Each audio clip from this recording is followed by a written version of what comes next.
Mon objectif ici en Guyane, c'est vraiment de pouvoir accompagner des éleveurs à leur donner des mesures pour limiter les attaques de félins. Si on ne lui donne pas des alternatives, des mesures, une aide, un conseil, comme ce que j'essaye de faire, ils vont aller au plus simple pour la plupart et tirer sur le jaguar et le puma.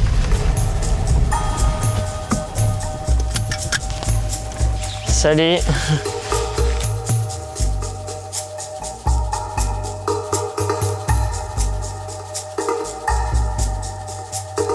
C'est là qu'elle s'est fait manger l'autre jour. En fait, elle était sortie, c'était la nuit, elle est sortie de l'enclos d'ici. Et elle est venue se coincer là. Elle s'est fait vraiment tirer dessus, quoi. Du coup, j'ai rajouté un fil depuis. Ouais. Là, depuis l'année dernière, on a perdu à peu près 70 bêtes. Voilà, la moitié du cheptel à peu près. Et ceux-là restent renfermés pour l'instant. Ça, c'est les petites de cette année qu'on vient de sevrer. Elles ont quel âge là? Celles-là, elles ont 4 mois. Ouais, 4 mois. Ouais, 4 mois, ça c'est les femelles, c'est le lot des femelles, là-bas il y a le lot des mâles. Celle-là pour l'instant ne sortent plus tant qu'on n'a pas réglé le problème. Ce problème-là, il a toujours existé.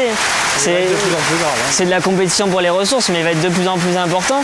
Parce que c'est quoi? À l'origine, c'est cette interaction entre les activités humaines et cette faune sauvage qui est de plus en plus importante parce qu'on fait de plus en plus déforester.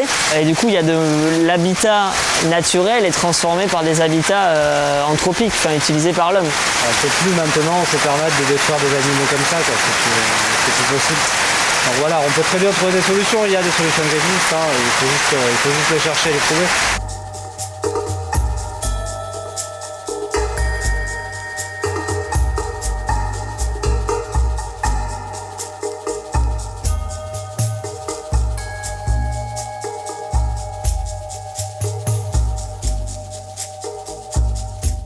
Là, il pourrait passer dessous à la rigueur un peu là.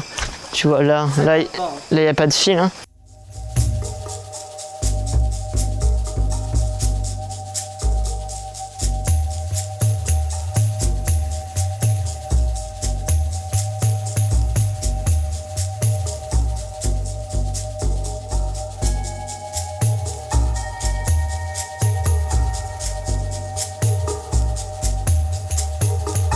Là, c'est plus pour les individus qui sont déjà identifiés problématiques et du coup, il faut bien sûr les attraper.